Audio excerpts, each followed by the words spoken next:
What's up, everybody? Welcome. It's Orange Bloods Live. I'm Jeff Ketchum. Chad Hastings joining me on the other side of the box.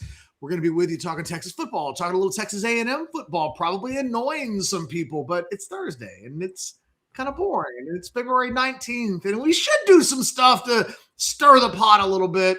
Are you saying when it's boring, you should talk Texas A&M football? Is that what you're saying? No, I'm just saying today's a perfect day to just start some shit. Gotcha. Okay. Fair enough. If you like every once in a while just starting some stuff, hit that thumbs up button, subscribe to the channel, get notifications. And by all means, today might be the perfect day to jump into the Specs chat or play hijack poker as you watch the show. There's a lot of things that we'll get into and discuss with you, but we do have options. You could drink, play poker, and watch us, the best of all worlds. Chad, I got to thinking about this morning. I'm going to have some stuff in the war room that I know we're going to talk about tomorrow. Okay. I know you're going to read the war room tonight. I know what is the lead tomorrow. But I started thinking about what the lead is going to be. The Aggies are just a really interesting, peculiar bunch to me right now, Chad. Okay. How so? Well, it was less than 5 years ago that however it is that Texas A&M did what they did to build the number one ranked recruiting class in the country in 2022. However that happened, no judgment. Yeah, grit, determination. However, it was acclaimed at the time to be one of the great recruiting classes in the history of the sport. Like 8 5-stars. It was pretty ridiculous. Yeah. Since that time, we know that there's been the turnover in coaches and all of that other stuff. But as spending money has become the name of the game in college football, I'm shocked that Texas A&M isn't more at the forefront of pushing the envelope as a response to Texas being in the SEC, to a response to their salacious appetite to get over the hump and really matter, to win playoff games, to all of it, right? And then I got to thinking about Texas. What have we talked about all week long with Texas? Texas is probably going to emerge out of this offseason as the undisputed most expensive roster in the history of the sport. What is I don't know who I know who OU is, right? They're telling us who they're going to be. It's not Texas, it's not Georgia, it's not Alabama. There's a part of me that wonders what Texas A&M's response will be to a Texas program that this offseason may be discussed in ways that makes Texas sound bigger than Texas A&M. I bring all this up because Texas A&M is doing really well in high school recruiting in 2027. They've got 3 commitments from guys that I think are ranked in the top 65, maybe 2 inside the top 30 in the recent Rivals rankings. No, the recent ESPN rankings that I looked at yesterday.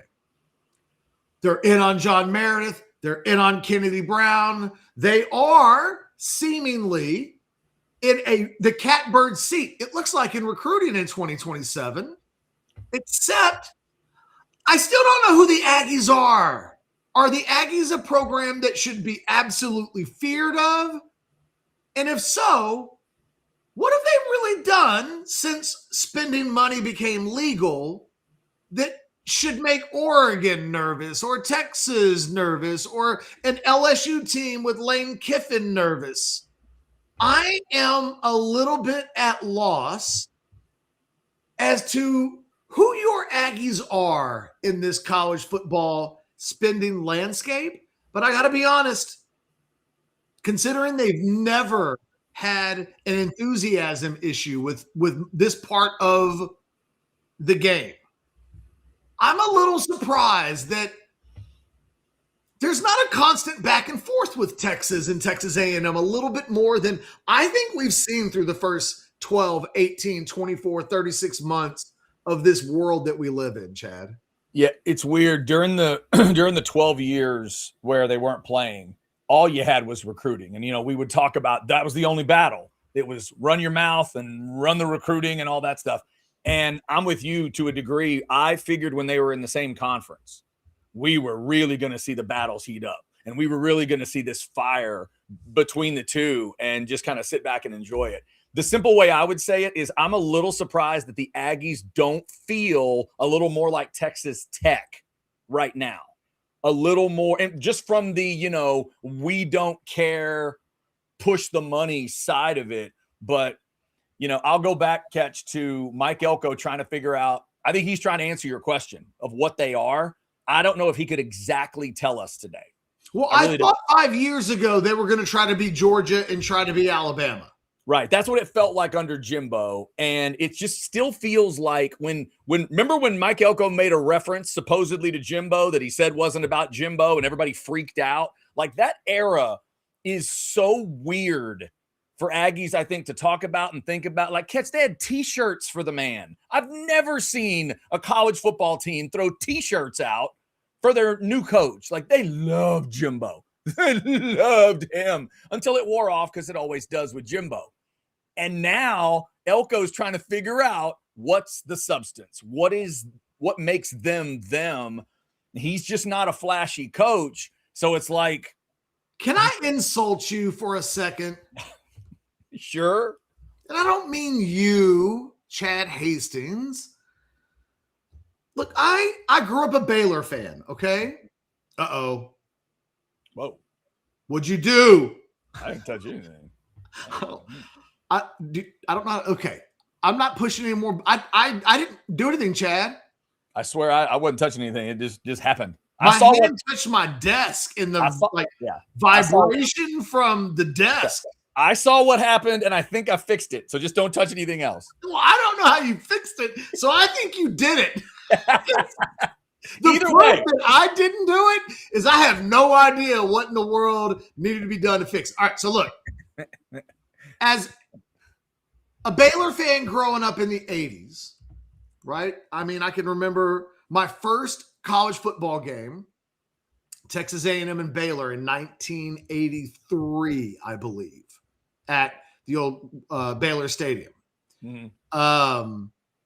I can remember being at the 85 Baylor Texas A&M game, which was for a long time the last time that Baylor had even beaten Texas A&M in a game, up until I guess when Art Briles did it in whatever year that was, 06, 07, something like that. And then I've obviously lived in Austin. I went to Texas. I've covered Texas. I have this lifelong, my first Pop Warner football team, the Aggies. I got a picture of it somewhere. I'm in maroon and everything. Yeah, you are. Did y'all sway back and forth? No, we lost a lot of games, though. We went 0-8 the first year, 0-8 the second year. How dare you? Man, I got to be honest with you. I learned at a very young age how both not to learn from losing, but, oh, man, I learned a lot. Oh, God. To still keep playing after you've gone 0-16 at the age of 7 and 8 is some real grit and determination that, quite frankly, I don't know if enough people 40-something years later still give me enough credit for. I feel like I should get an occasional pat on the back. Way to go, Jeff. I heard about the Aggies in 85. Anyway, thank you, Chad. It means a lot. Well done. But, when I was a kid, A&M, it was just always said A&M bought their players. A&M goes on probation, and when it happened, I'm closer to the Texas side of things, but there was always this Texas attitude where they put their nose up into the air and the dirty Aggies and they're cheating. The only way they can do it is if they're giving kids Trans Ams. And just so you know, Chad, you know how I personally feel about all of this, right? I don't care. I don't care. I didn't care. When I first heard Eric Dickerson got a couple of Trans Ams, cool. I mean, I don't care. It does happen everywhere. And as recent as 2022, the allegations. So my whole life, all I've heard is that A&M, they're trying to cheat. They're trying to spend money. That's how they're going to do it. They will not be stopped. As recent as the 2022 recruiting class, you were hearing A&M paying guys in crypto and guys are becoming millionaires and there's no traceable way to catch them. And I'm just like, so they signed the best class? Sounds like they're working really hard. You know what they call that in the SEC, right? Recruiting. So, like, I'm not judgmental at all. At all. In fact, I got a whole, like, history on the internet for all of the things that I've ever said about Texas A&M. I don't know that I've ever been critical about their ambition to spend money in whatever ways they want to try to acquire talent. I'm not judgmental that way. So here we are in this modern age where it is tens of millions going out like Halloween candy late on the 31st. People are just dumping their bowls out to get rid of the candy because all the trick-or-treaters have almost come and gone. That's how the candy is being dispersed. And it just doesn't feel like if we're going to talk about money and stuff being spent and who's being aggressive. We know where Texas is, and we know that Texas Tech has emerged as a recruiting juggernaut and a force in the portal. Mm-hmm. They got a general manager that tells us all about it all the time. Yeah. But to be fair, Texas Tech won the Big 12. Texas Tech was in the playoff. Mm-hmm. They got to sit at the big boy table this year. How is that not Texas A&M? How has A&M not stood on some corner and said, this is our corner, and ain't nobody ever going to beat us on our corner doing this thing? It's like watching the Barksdales on The Wire and wondering, you guys ever going to do anything? Yeah, and then you would assume A&M would be happy to tell you about it while they're doing it, right? They would be happy to make a little noise telling you why they're doing it and telling you that it's going on. But when I think of like the three, let's not call it rivals. Texas doesn't play Texas Tech regularly, but the three teams catch around that playoff discussion last year. So last year, Oklahoma, A&M, and Tech go to the playoff. Texas doesn't. We discussed it plenty. But the Longhorns handle the two rivals. So you've got this kind of weird back and forth at the same time. And like you said, Texas beat both of its rivals, finished number 12 in the country, but didn't make the playoff, and nobody views that season as really a success. Exactly. And like I've talked about, there's no Longhorn fan in the world that wanted that. But when you add the ingredient of Aggies and Sooners both make the playoffs and the Red Raiders get a bye, like that's just hell on earth for a Texas fan. But of those four teams, it's the Aggies that we're trying to figure out. I agree with you. It's hard to know where we can explain Texas to people. You could explain Oklahoma's new theory to people, even though we don't understand it. I don't understand it, but I get it. I sort of know what they're doing. Like you said, Texas Tech's got some of that noise, and I just figured we'd feel a bit more of that noise coming out of the Aggies because they just made the playoff. They made the playoff. I have yet to hear Texas A&M. I feel like we can go through the Texas roster. We can pinpoint a bunch of guys from all over the country. They've been taken from all parts and locations, and it comes down to like, well, how did Texas acquire that guy? Well, they didn't bid second.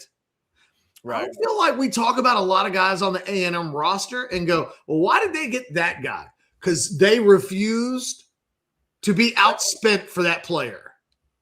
Yeah. I tell you what, let me pay a bill here real quick. And I have a question for you right along that line. If you guys want to jump in with a super chat, talk about the discussion today, Aggies as it relates to Texas and all the other stuff that we're getting into, we will do that. Let's thank some of our partners. Ketch did mention drinking. How about the Deep Eddy Vodka Tasting Room? They're open and ready to go. We're talking to you on a Thursday. That means 12 to 7. Then you got the Friday and Saturday hours. You got the Sunday hours up there in the upper left. Hit the QR code in the lower right and get on out there to those beautiful hill country views out in Dripping Springs. Get you some Deep Eddy vodka. Make sure to have some of that Crimson Creek Smokehouse barbecue as well. And tell them you heard about it on Orange Bloods Live. Or if you just need to get stocked up on your drinks, remember, Specs still has some wine on sale for you. Pay attention. With hundreds of wines on sale, Specs is turning these aisles into the ultimate love story. Uncork something special during Specs' huge wine sale, going on now. Specs, the fun starts here. Looking for super chats, don't see them right now. But you were kind of leading towards the question in my head, Ketch, of in this, let's go to the portal. Give me an idea of a move the Aggies could have made that would make you go, oh, okay, that's what I expected. Is it as simple as Cam Coleman, or is it something else? Stop. That's it. How'd they not get Cam Coleman? Right. When they needed exactly that, I could make an argument, Catch, they might have needed it more than Texas did, because they clearly had Concepcion and Craver. One of those guys is coming back. It's the guy that kind of fits the number 2 role. The number 1 role guy is going to go to the NFL. Who needs the number 1? If Wingo's a number 1, Texas doesn't need a number 1. The Aggies needed a number 1. And they hope it's Isaiah Horton. But why wasn't it Cam Coleman? Because Texas said, we will not lose this guy to anybody. Yeah. And Texas A&M didn't. And what I keep waiting, and look, this is where like the Kennedy Brown, Ishmael Kamara conversations come up when we've talked about, and we see your $5 super chat, Super Sailor Joe. We'll get to it in just a second. My joke was that the 2 head coaches of the 2 schools needed to meet in Snook or Elgin or Brenham or wherever. Caldwell. Just make a little handshake agreement. Y'all will go balls to the wall, go to the mattresses for one guy. We'll go to the mattresses for the other guy. It's probably best for everybody that we don't go to the mattresses for the same guy together, because that might just end up with everybody bleeding and dead. Somewhere, Catch, Mac Brown and R.C. Slocum are smiling right now, because that sounds like something the 2 of them would have done, right? Come together at a coffee shop somewhere and say, hey, we'll go get that guy. You go get that guy. That just feels like a Mac RC idea. But it looks like they're going to butt heads, right? Yeah. But, man, there used to be a little bit of a fear about A&M. The fear being that, well, they'll cheat more, spend more money than anybody else. And like they were feared a little bit. And then the whole, well, you can just spend legally thing happened. It feels like the fear is gone a little bit. And so look, my thought process is not, let's laugh at the Aggies. They seem lost. What I'm thinking about today is, how the hell are the Aggies going to respond to, I think by the time this season begins, Texas is going to be a buzzword in college football. It was already going to be that way because of Arch. Yep. It was already going to be that way because they were preseason number 1 last year. They are a program that the nation is watching and wondering about and having active conversations about. Look, Texas canceled its game against Arizona State, their series against Arizona State. It's the talk of On3. It's the talk of college football sports waves in ways that when Alabama and other schools cancel games against mid-tier opponents, nobody's talking about that stuff. Texas just moves the needle. And now it does feel like Texas owned the portal. Now Texas will have the most expensive roster in college football ever assembled. And look, that might be broken as soon as next year by maybe Texas A&M. But at some point, I feel like the Aggies are going to have a response. They have not waited decades upon decades upon decades to get as close as they thought they were just a couple of years ago, only to let Texas come into their territory, move them back to the little kids' table on Thanksgiving, take the seat in the state of Texas next to Georgia and Alabama that they thought they were going to have, now spend all this money. I just refuse to believe that A&M is going to sit back and go, what are you going to do? Yeah. It's just Texas. That's not who they are. That's not who they've aspired to be. That's not who they've tried to be for decades. So you'll forgive me if in the middle of this morning I stopped and turned around and kind of looked around at nobody in particular because there was nobody else in the house. What the hell are the Aggies up to? And what is going to be their response to this Texas response? And Texas's response wasn't to A&M, right? That's not what this past offseason was. This was almost a response to Texas. And maybe Texas finally being Texas is finally Texas responding just to Texas. What did we not do last year? Let's never do that again. How much will it cost to ensure that doesn't happen? Who cares? Okay. What does the conversation sound like now in College Station? Texas hasn't won anything yet. They haven't. And if the official A&M response is, the T-Sips will just spend all that money, but they'll never win anything. If that's the response, then cool.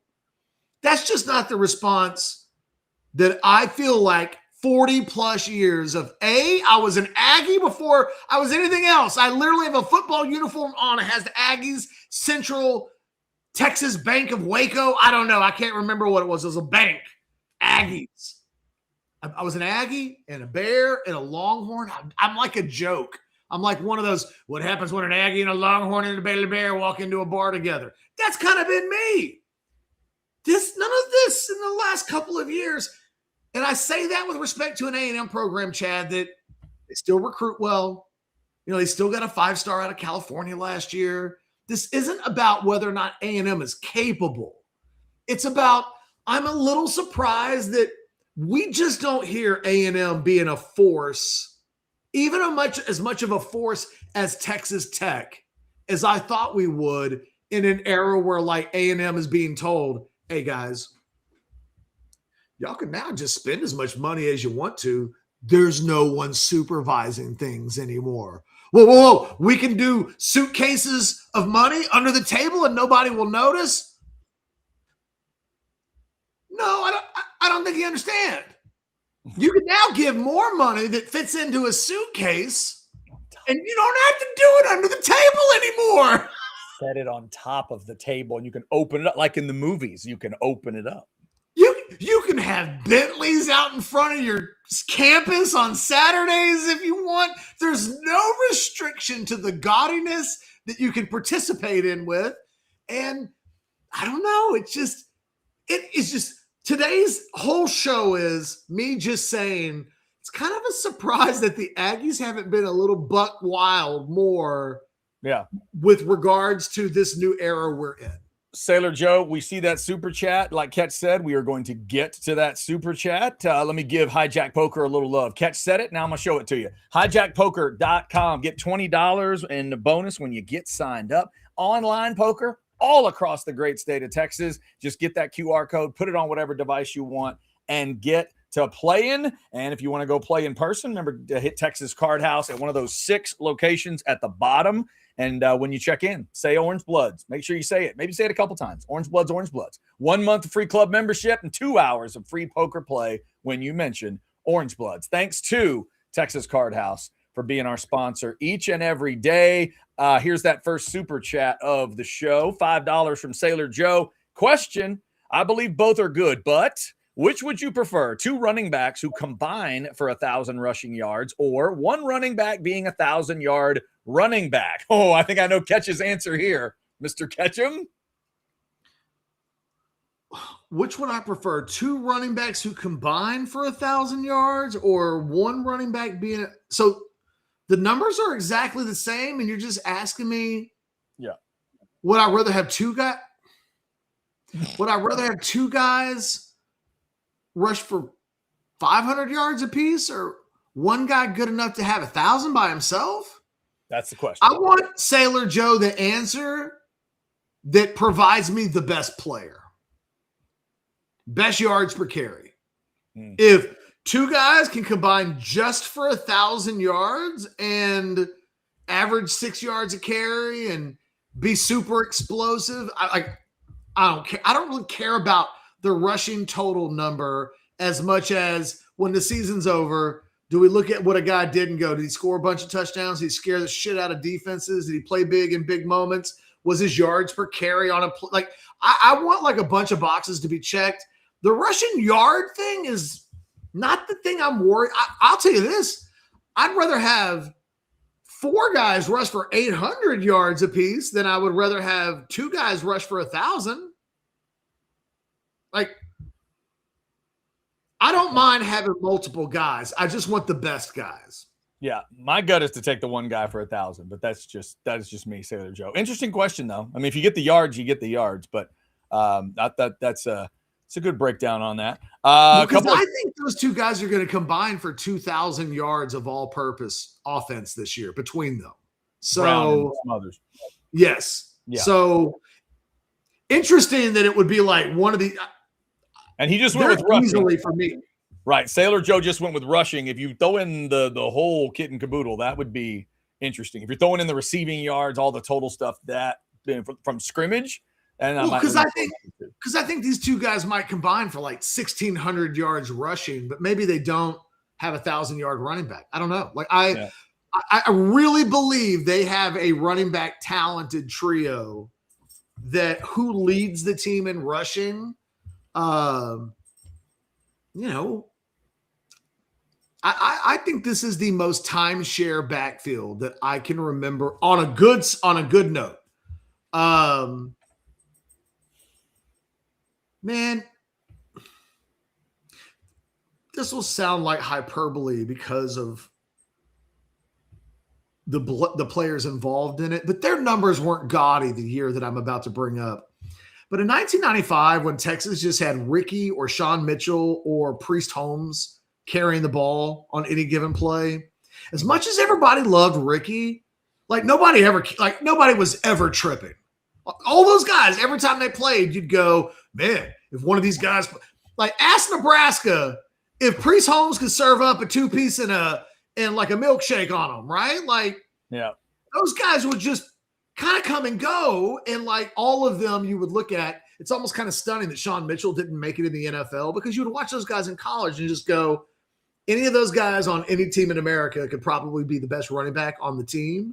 And it does feel like Texas, there aren't going to be any programs this year where they would go, could you use Hollywood Smothers and or Raleigh Brown and or whatever Derek Cooper is going to be? And I have a feeling that every opponent that Texas plays this year will say, yeah, man, we'll take some of that. And I don't think I said that about the opponents on the Texas rosters last year. I didn't like the Ohio State running backs, even though at the end of the year, James Peoples was the starting running back when the season started. And it was like, I don't even know if that dude can average 5 yards a carry. And he didn't, and he transferred, but they eventually kind of figured that out.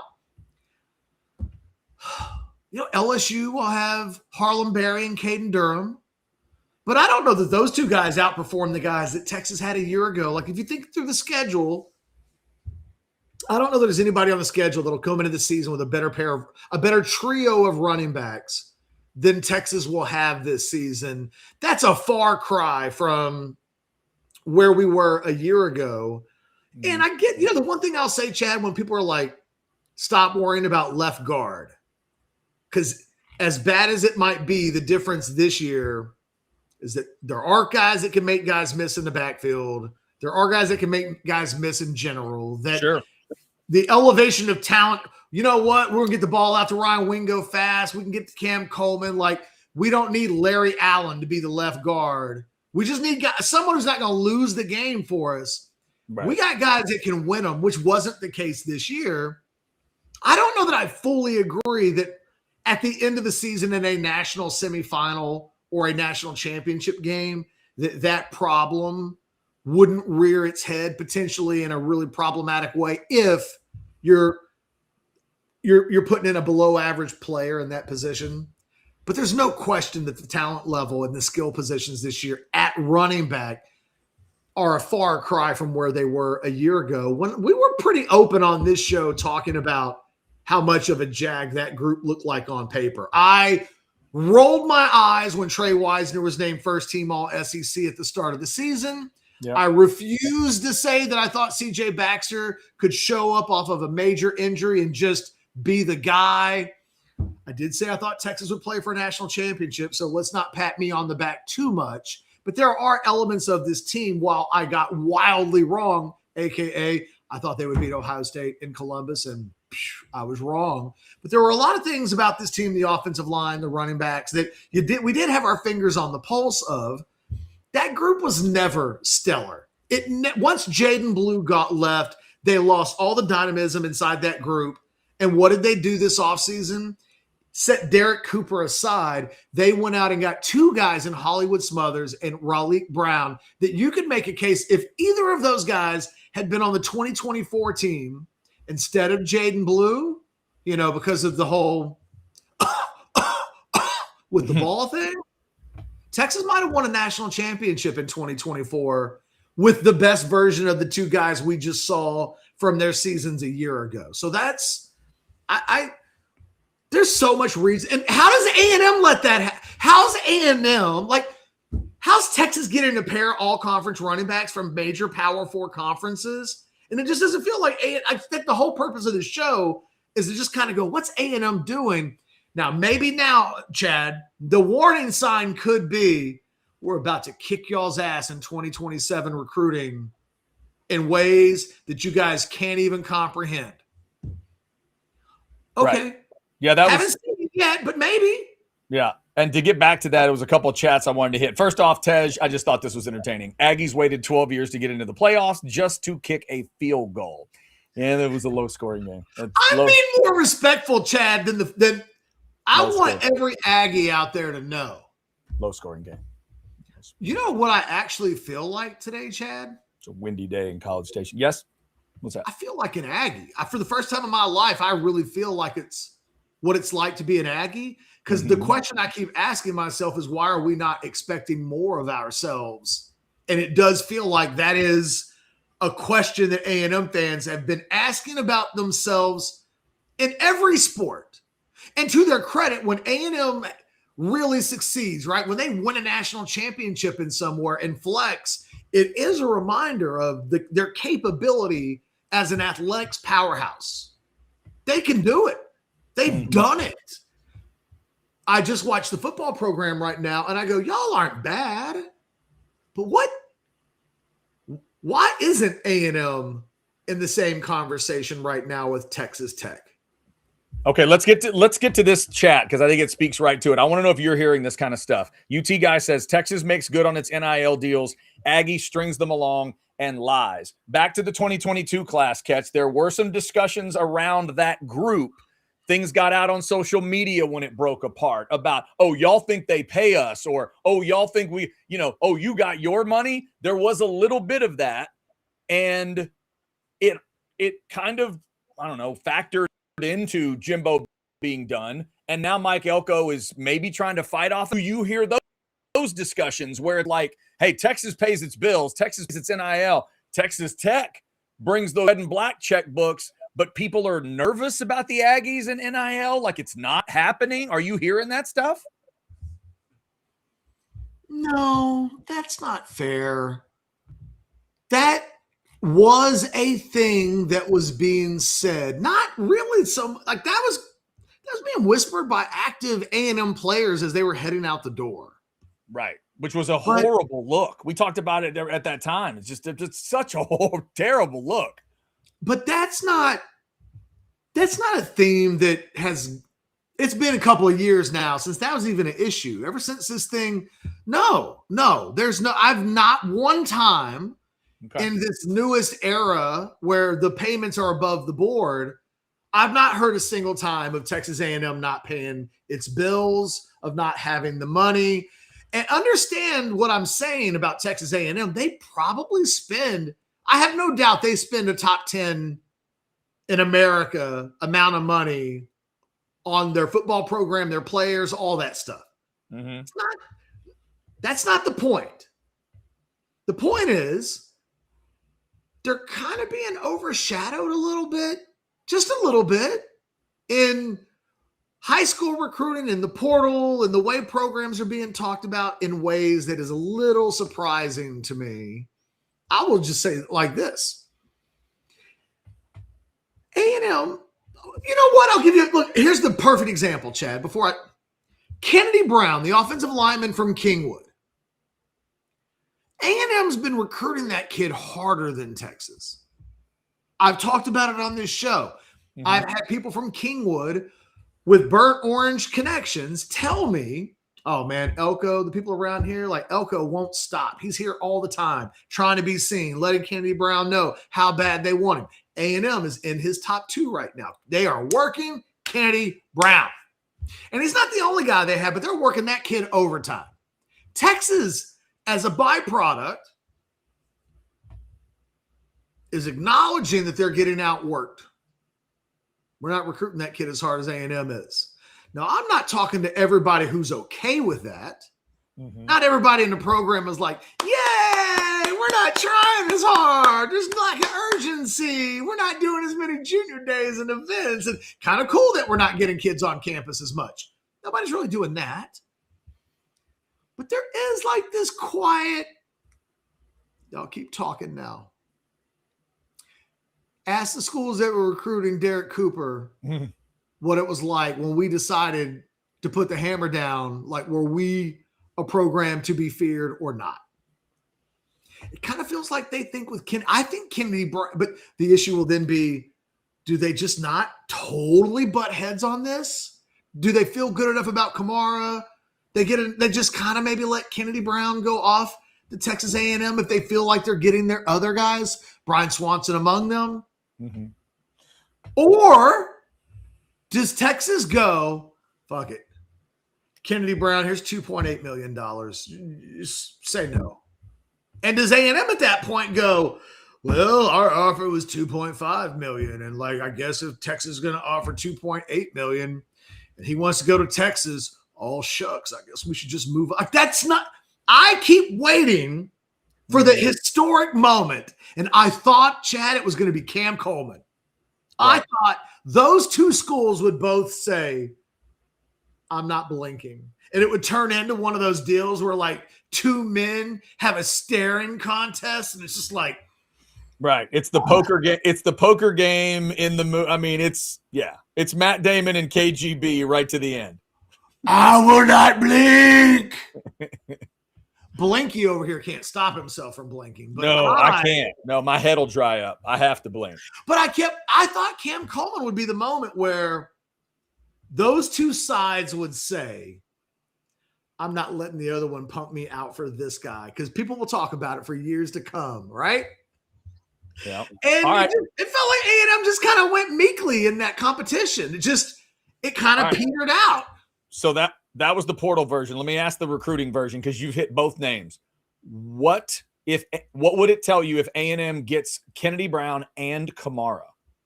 I think it would be saying this is their response. Okay.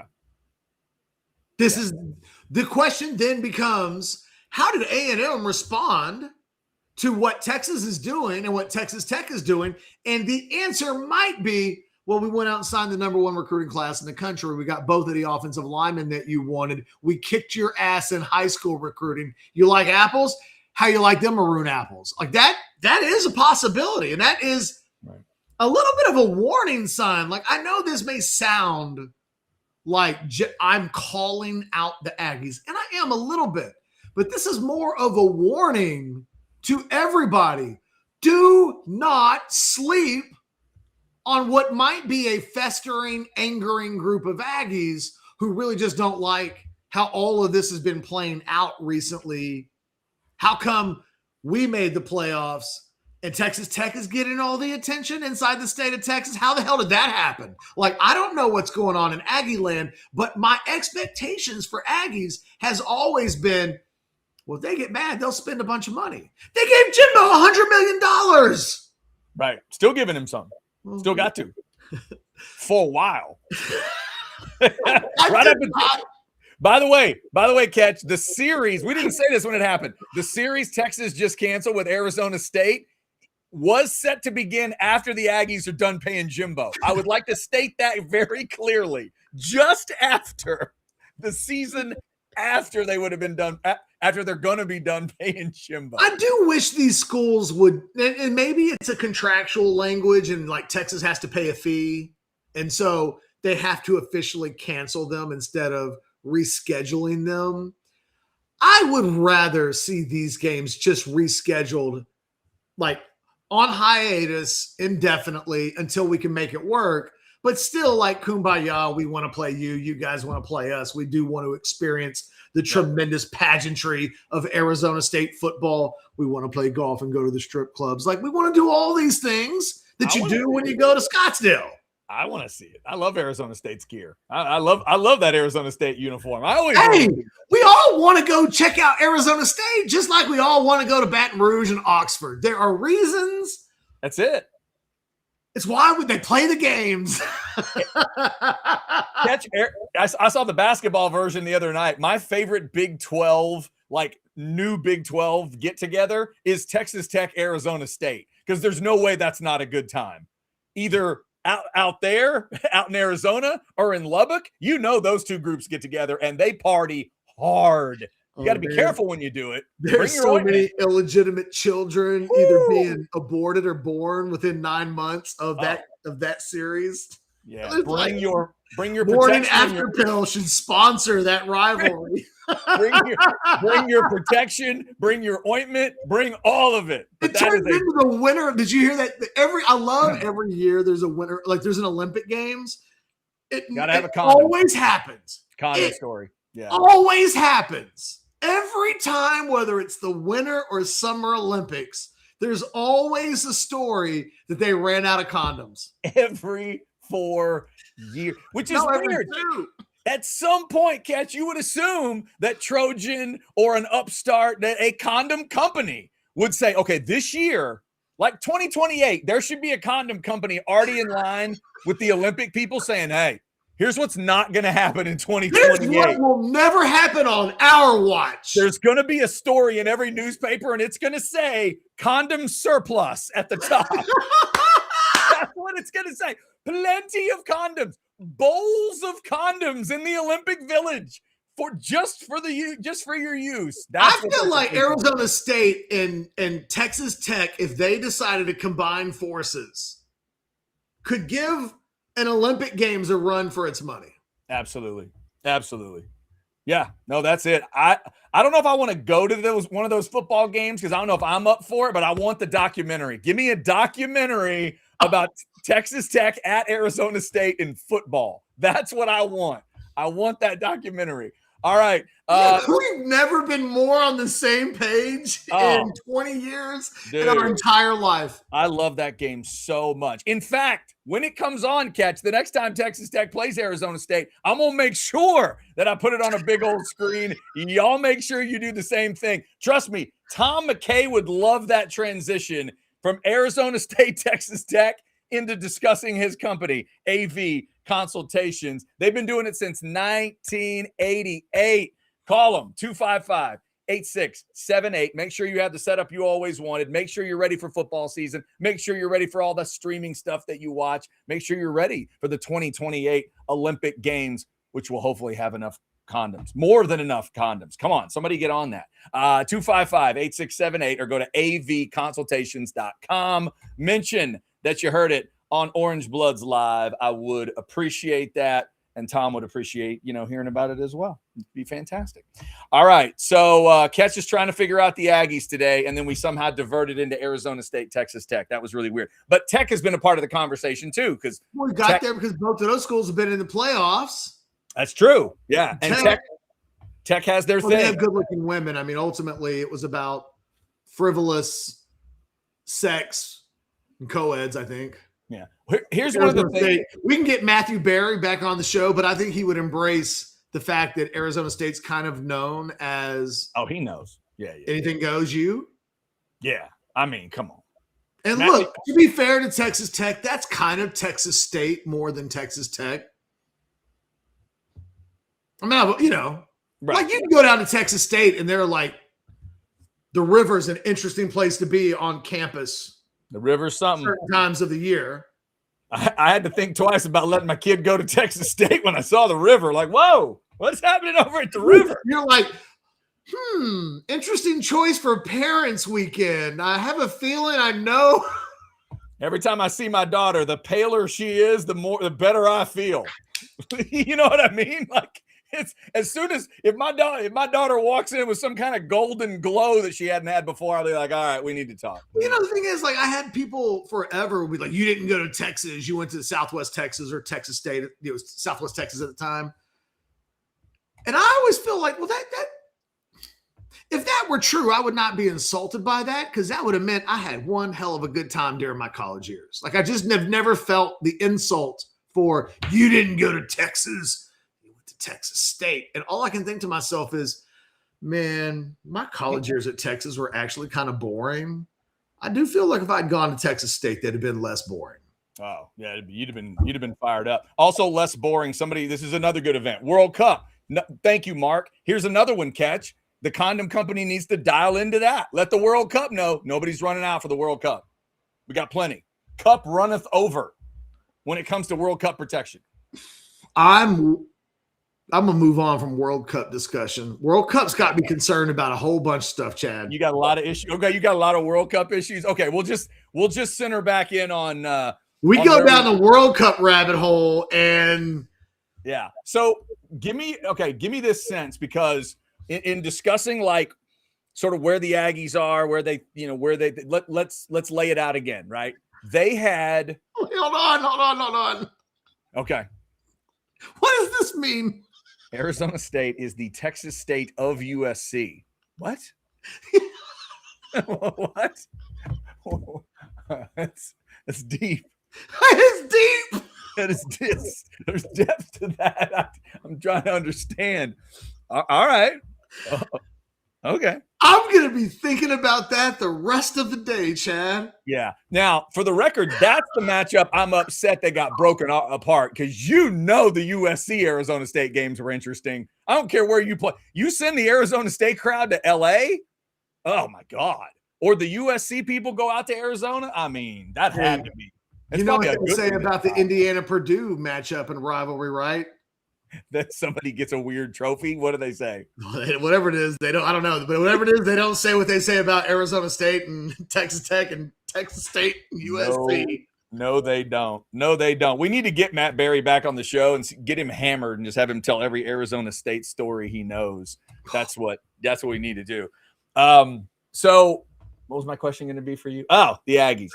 I'm so sidetracked now. I don't know where to go. It's okay. But mindset-wise, I was thinking about this once I realized where the show was going.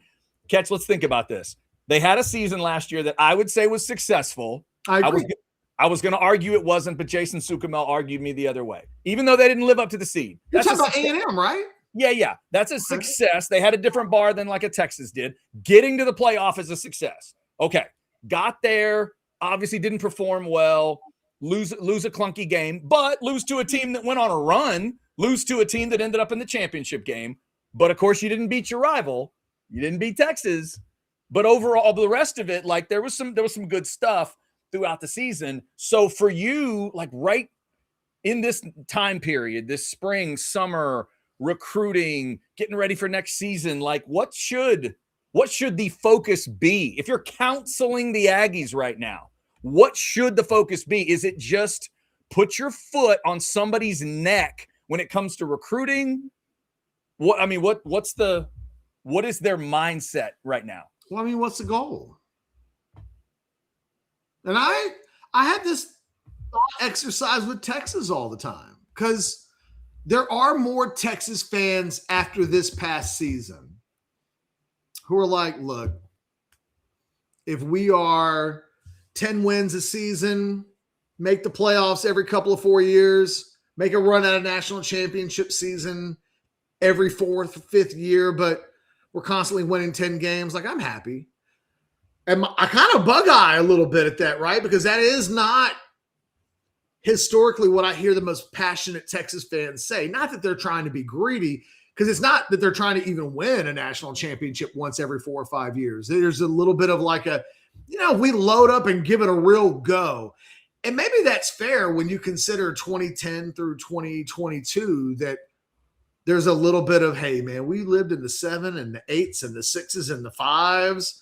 I'm not really upset at, like, I appreciate the Matt Brown era now more than I'll read. If a Texas fan says, give me the Matt Brown era all over again, and you go, it will mean that in 15 years, you only win 2 conference championships and 1 national championship. I think there are Texas fans who are like, sign me up right now. And I think there's another segment of Texas fans who will always say, no, that's not enough for the University of Texas. It wasn't enough then. It's not enough now. we can do more, we can do better. And I don't know what the Aggies rallying cry is right now. Well, that's the other thing. Do you think an Aggie would be comfortable if I say, I think the goals need to be different for both programs right now? Yes. They would be uncomfortable with that, right? Yes. I just don't know Aggies typically on football that are willing to give an inch. They're just not there, Chad. Okay. Yeah. But right now, I think, there's a clear next step or two that the Aggies are looking to take. Can you get to the playoff every year? Can you, win a game in the playoffs, advance in the playoffs, all that kind of stuff that they haven't done before. But there's just not the aggression coming off of last. I don't feel Can I ask you a question, an aggression Chad? coming out of there. Can I ask you an Aggie question? And it may be that neither one of us has the answer to this. Yeah.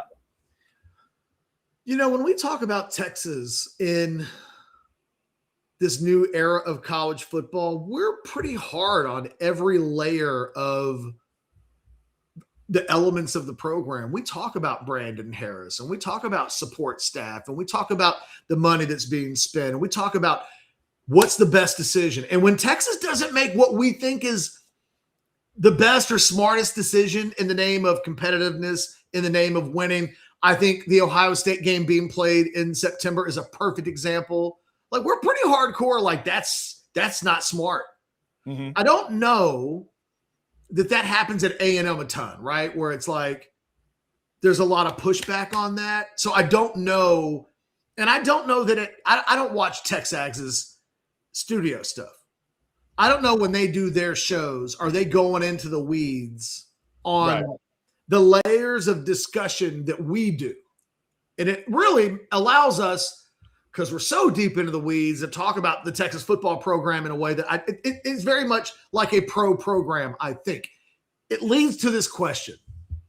Are we sure that A&M's infrastructure beyond its head coach is nationally elite and where it needs to be? If Texas fans are asking, is Brandon Harris the best we can absolutely do? And if he's not, why don't we have somebody better?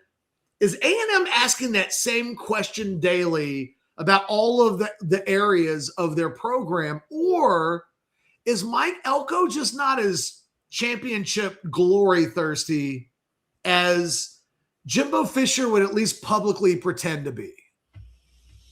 Yeah, I mean, you laid out the elite discussion. Do we know for sure Mike Elko is elite? Do we know for sure Mike Elko is, badass elite college football? He just got to the playoff, but is he? But I don't know that Sark is elite either.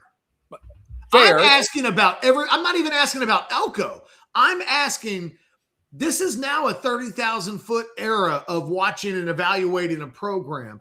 Are A&M people comfortable enough that the guys that are making the decisions, the hierarchy on approach to building a roster and the allotment of money that goes in one position or another,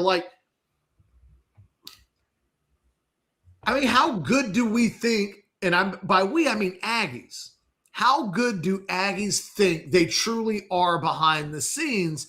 Because I think Texas is really, really, really good behind the scenes, as evidenced by what they just did in the portal. But Texas fans and Texas media are hypercritical when they mess up.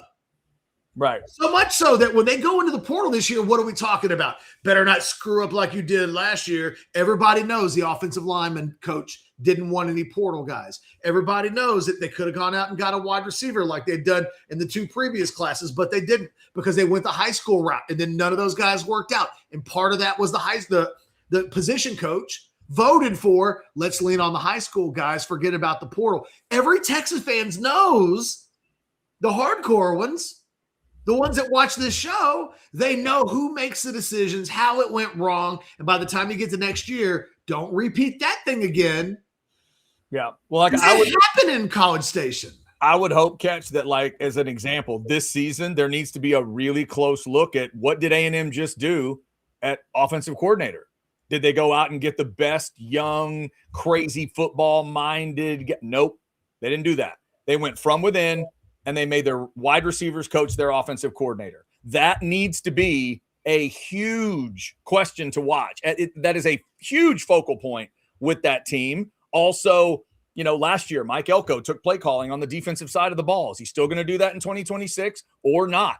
The discussion's happening with Sark, right? We had the play calling discussion with Sark. It should be fair to have it with Elko. And that needs to be part of the discussion. So I do think in a way you're hitting on something that is, we've never discussed it this way, but I don't think you're wrong. I think and maybe it's that Aggie thing. Maybe it's just the whole a gig 'em howdy whoop of it all, the whole people, the cultishness stuff, the dogma stuff, that they don't eat their own. They don't attack themselves, right? They stay in that bubble and everything's great and everything Texas says is stupid and everything everybody else says is bad. And we don't want to be anybody else. We want to be the Aggies. Maybe there's not enough criticism. Maybe there's not enough an analysis of what's actually going on. Maybe there's too much analysis off to the side, on a message board or two, but there's not enough out front discussion about what's going on with that team while it's going on, because it's just built as sort of a joke, right? Aggie jokes. They're a fan base and a team that get ripped on in a way others don't, and somehow it's just gotten to be that way. They've gotten comfortable with it in a way, and they shelter themselves from all that, but then they fail to really critique themselves. That's what I've been doing, Catch, for 27 years now, and Aggies hate me for it. Oh my God, when I start asking questions, they can't stand that. When I start bringing up numbers, y'all haven't, oh yeah, whatever, 2%er, Highway 6 runs both ways. And it's like, all right, okay. That's can I give you an example real quick on the Aggies? I felt bad for a second. I thought to myself, this is going to be a stupid thing for me to say out loud because I should know this. I mean, I know the answer at Texas Tech. I asked myself, who's the general manager at Texas A&M? And I was like, I'm going to be so pissed when I look up who the general manager is, and I'm going to go, oh God, of course it's that guy. How did I forget? Man, I looked it up. I don't know who the hell Derek Miller is. I was going to say, I wouldn't know him if he walked in the room. And they hired, this is a perfect example of what college football used to be and what it is not anymore. And the schools that are the last to find out are going to be the newspaper industry and the radio industry. And who knows, one day the YouTube industry, right? Someone always has to be the last to know. That dude got hired with Elko from Duke. Now, and then from there, before that, he was at East Carolina. Mm-hmm. Before that, he was at Bowling Green. No offense to Derek Miller, who is on a meteoric rise inside his profession. Right. That is not, and look, I also say this. I don't like Brandon Harris's background. I don't like that Texas is Brandon Harris's first job. Now, I think Brandon Harris is doing a good job, but we've had these conversations in the last couple of years is like, hey, if you have a more experienced general manager in place, does that offensive line thing happen last year? And there's a little bit of like, probably not. I look at Derek Miller and I don't know anything about him, and he might be a rock star, and the Aggies may catch, you don't know what you're talking about. He's the man. He's going to be the GM of the Cowboys one day, maybe. Yeah. Maybe. And Catch, real quick, to moves he's been a part of, I assume. Like if a couple of those offensive linemen A&M got in the portal turn out to not just be okay, but they really work out. The Formby kid out of Bama, the Adams kid out of LSU. If both of those dudes hit, then maybe people do circle back around to a name like Derek Miller that they frankly don't know right now. All I know is that the A&M super blue chip numbers used to be here. And they're down. And then they went down to here. Yeah. And now they're down here. And like if they're not careful, they're going to be out of the top 10 when just a few years ago it looked like they may be the school that dethroned Georgia in Alabama. Because one thing we do know, Catch, if you explain Oklahoma's theory about how they're going to be successful in college football, if you explain it to the Aggies, what are the Aggies going to do? They're shaking heads. They're running the other way. There's no Aggie in the world that's going to go, oh, yeah, that makes sense. Oh, yeah. No, that's us too. I think if I was running the Texas A&M athletic department, I would have the most expensive general manager, the most whatever the best money my college university money can buy, that's my general manager. We are going to be elite everywhere because we're not going to let Texas just run rampant in the. I'm a little surprised that like they got some dude whose last job was at Duke, and you know what? Maybe it works out, and they were in the playoffs a year ago, but it's not because. I don't know. I think it's telling that I don't know who Derek Miller is. That means Texas A&M, Texas, since he's been there, since Elko has been there, they are not crossing paths for the big dogs. It just hasn't happened. It feels like Anthony Hill is truly the last time these two schools got bloody in a recruitment for a player. It feels like it was Anthony Hill a few years ago. Since then, both schools haven't recruited in-state nearly as well as they have historically. Both schools have done a lot more out-of-state recruiting than I think historically we think these programs would do. On the in-state guys that they're getting, very few of them, with the exception of a guy like KJ Edwards last year, was it a Texas A&M recruiting battle? But that never got to the point where Texas offered KJ Edwards a massive NIL revenue share deal. That kid picked A&M, maybe because A&M started talking about that stuff earlier than Texas. Maybe he just preferred Texas A&M. But Texas will always feel like that recruitment, neither school went to the mattresses. They didn't force the other to do that. The way Texas did with Derek Cooper, where they basically told Miami, hey, big dog, you guys want Derek Cooper? Y'all know the price. Knock yourselves out. Just haven't seen Texas and Texas A&M get into one of these tit for tats where it's like $2.3 million for Cam Coleman, Texas A&M. What you gonna do? Where Texas A&M's like, oh, before you finish your sentence, we bid 2.7. Were you saying something? And Texas is like, $3 million. And A&M's like, we can do this all day. 3.2, go. You know what I mean? Like, I'm waiting for this conflict, and it hasn't happened yet. Why isn't A&M picking fights with Texas? Why didn't they pick a fight with them on Cam Coleman? Like, really pick a fight. Like, whatever Texas offers you, we offer $750,000 more. Yeah. It's a good question. It's a good question. I have a weird answer for you after I pay the last bill because I've watched it up close. Weird answer. First, though, we're going to end the show with some dessert. Look at this beautiful piece of pie, kids. You love some pecan pie? How about bourbon chocolate pecan pie? Hay City Store has that, and they've got some other incredible desserts. I'm going to say a couple words for you to remember. Berries Heaven. That's my favorite dessert out there. Also, it's the best piece of key lime pie I've ever had in my life. And if you look closely, just let yourself be mesmerized by that whipped cream, homemade, scratch-made whipped cream out there in Driftwood, Texas, just waiting on you at Hay City Store. FM 150, go have the dessert. Hell, just have dessert. Travis doesn't care. Tamara doesn't care. Just go out, say you're only going to have dessert, and just do that. I'd recommend having some of the regular food, but you could do that if you want. Hay City Store, tell them Orange Bloods Live sent you. So, Catch, here's my weird, like, metaphysical kind of answer to where you were just going. I do think you said, why didn't A&M pick a fight with Texas, right? Why haven't they picked a fight? Why did they sort of attack? What I have watched with these first two games coming back, especially the game in College Station in 2024, I think the Aggies spent so much time being happy about saying goodbye, right? It's in the song, goodbye to Texas University. And they look at each other with that, Judge Smales. I think they had so much fun, Catch, with the goodbye part. They have not figured out the hello part. They haven't figured out the, not welcome back, but they haven't figured out that part. I'm always going to be disappointed in what that crowd did and didn't do in 2024. Because Catch, it's the biggest crowd they've ever. Wait, no, it's not.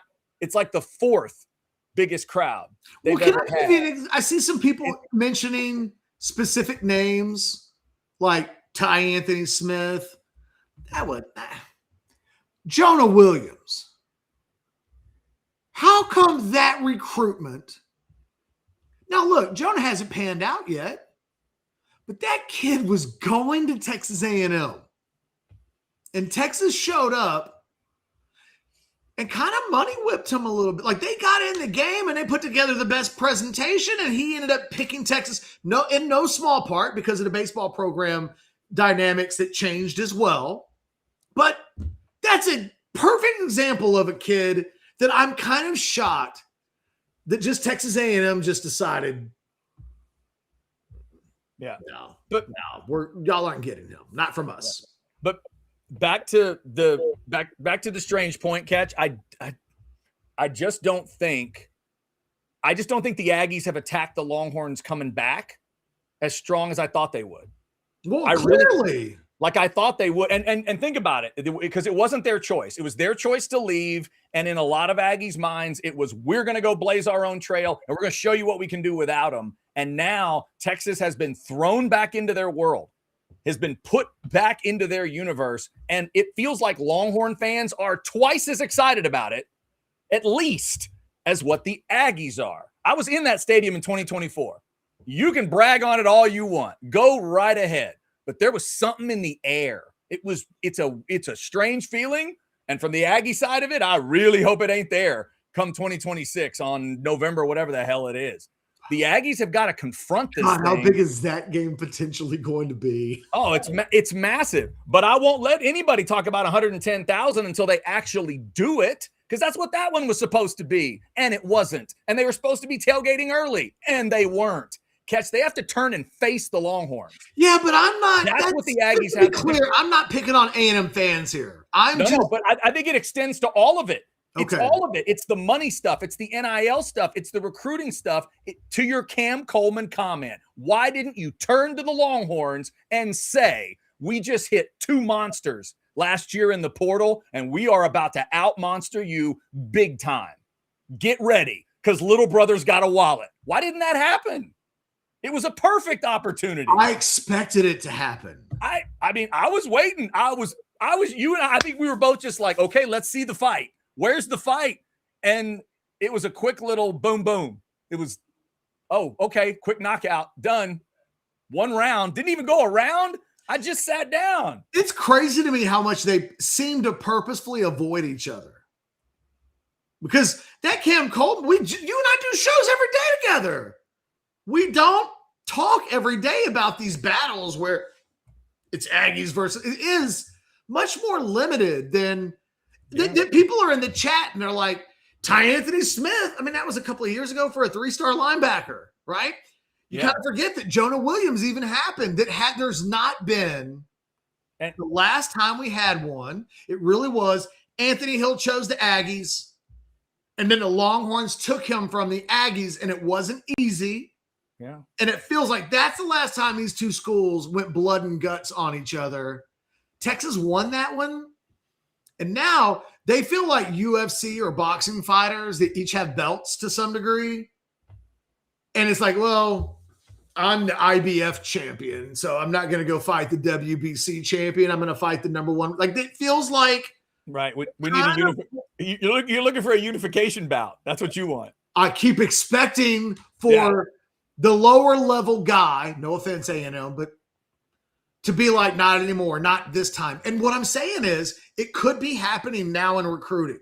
I am saying to Texas fans, don't get cocky. There will be a response that we don't know it's not obvious. We're not like, oh, been waiting for the Aggies to make a move. Here it is. If you look closely to what's happening in 2027 recruiting, it's not impossible to think that might be where the answer lies for the Aggies. That is my warning shot to Longhorn fans as we go out the door. They could get John Meredith. They could get Kennedy Brown. They could get the three guys in the top 65 that they've already – they could, put together a recruiting class where next year, when we do the super blue chip numbers and we talk about talent and all of that, that may be where we see A&M's ascent beginning. But we don't know yet for sure, which is the reason and the purpose for the entire show to begin with. Yeah. And to be fair, Catch, if Mike Elko were to put a class like that together, in theory, he might have the substance to hold it together, because he does. If I've said it from day one, he's real. Is he real good? I'm not sure, but he feels real, and he certainly feels more real than the show Jimbo was putting on by the end. So if Mike Elko, if the guy, people like to make fun of Elko for multiple reasons, whatever. If that, hey, I call him the sweaty football coach. That's what he's just the old sweaty football coach. If the sweaty football coach puts together a class like that and can hold it together, that's going to be something to pay attention to. And you can be a sweaty football coach if your school pays the most money. Hell yeah. I guarantee you one thing, Catch. I watch that SEC show every week on A&M, The Pulse, I think is what they call it. I guarantee you nobody has ever taken a makeup sponge and hit Mike Elko's face with it. Not one time. He just shows up red, sweaty, and ready to talk.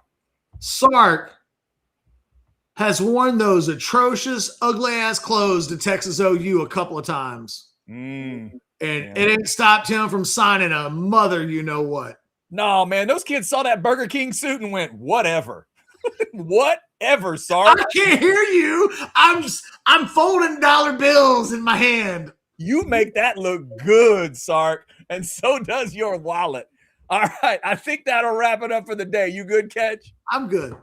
Thank y'all for liking, subscribing, and getting your notifications. Catch told you at the beginning, if you were paying attention, the War Room is going to have something in it tonight, and we're going to need to talk about tomorrow. Go to that QR code in the upper left. That's how you get signed up with orangebloods.com. We would appreciate it if you did it. Once you sign up, you'll never leave. You'll check out your first War Room tonight, then come back here tomorrow for a Friday show at noon, and we will talk some War Room nuggets. Thank you all for jumping in. Take care. This is Orange Bloods Live.